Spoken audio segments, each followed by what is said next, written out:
আসসালামু আলাইকুম। কেমন আছেন আপনারা? আশা করি সবাই ভালো আছেন। আমার আত্মীয়স্বজন, বন্ধু-বান্ধব যারা আছেন তারা হয়তোবা অনেকেই জানেন আমি ড্যাফোডিল ইন্টারন্যাশনাল ইউনিভার্সিটিতে পড়ি। তো চলুন আজকে আমার ভার্সিটি আপনারা আমার সাথে ঘুরে দেখবেন। তো মেন গেট দিয়ে ঢুকতেই সবার প্রথমে আপনাদের নজর কাড়বে আমাদের সেন্ট্রাল ফিল্ড এবং তার পাশেই যে ভবনটি এখন দেখতে পাচ্ছেন সেটি হচ্ছে অ্যাডমিশন ভবন। এখানেই স্টুডেন্টরা এসে ভর্তি হয় এবং তার ঠিক পাশেই যে ফাঁকা জায়গাটি দেখছেন এটি হচ্ছে বাস্কেটবল কোর্ট। তো যাই হোক, এখানে অনেকে বাস্কেটবল খেলে যারা খেলতে আগ্রহী। এখন আমি আমার ডিপার্টমেন্টে যাচ্ছি। আমি যেহেতু ট্রিপলি ডিপার্টমেন্টে পড়ি, ট্রিপলি হচ্ছে সানগাঁওয়ের ওই পাশে।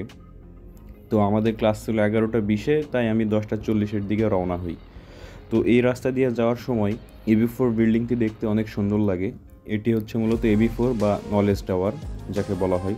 তো নলেজ টাওয়ার পার করে আমরা আমাদের ডিপার্টমেন্টের দিকে যাই। তো আমাদের ডিপার্টমেন্টে যেতে যেতে আমাদের চোখে পড়বে ফুড কোর্ট। এখানে খাবার পাওয়া যায় এবং তার ঠিক সামনেই পড়বে বনমায়া।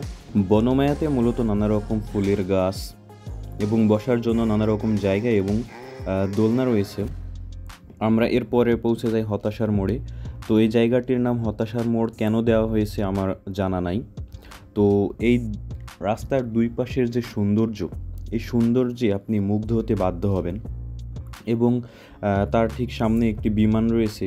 বিমানটি মূলত সৌন্দর্যের জন্য দেওয়া হয়েছে। এরপর আমরা পৌঁছে যাই লেকের পাড়ে। লেকের পাড়ে বসার জন্য অনেক সুন্দর জায়গা করে দেওয়া হয়েছে। বিকেলের দিকে এখানে অনেক সুন্দর বাতাস বয়, যা আপনার মন প্রাণ দুটিকেই অনেক উৎফুল্ল করবে। তো এরপরেই আমরা আমাদের ডিপার্টমেন্টের দিকে যেতে থাকি। অবশেষে আপনারা যে বিল্ডিংটি দেখতে পাচ্ছেন এটি হচ্ছে ট্রিপলি ডিপার্টমেন্ট। তো চলুন ভেতরে যাওয়া যাক।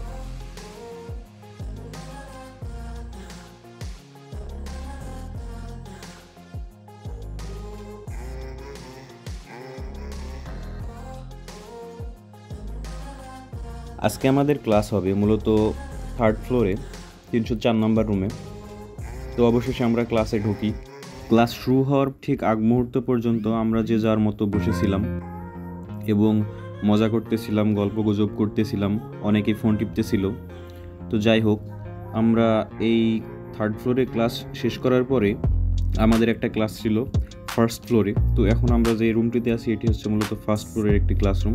তো এই ক্লাসটি শেষ হওয়ার মাধ্যমেই আজকের দিনের মতো আমাদের ইউনিভার্সিটি ছুটি হয়ে যায়। তো যাই হোক, ভিডিওটিতে অনেক ভুল থাকতে পারে বা আপনারা স্পেসিফিক কোনো বিষয় সম্পর্কে, আমার ইউনিভার্সিটি সম্পর্কে বা আমার ক্লাস সম্পর্কে যদি জানতে চান তাহলে আমাকে জানাতে পারেন। আমি তাহলে সেই রিলেটেড অনুযায়ী ভিডিও তৈরি করব।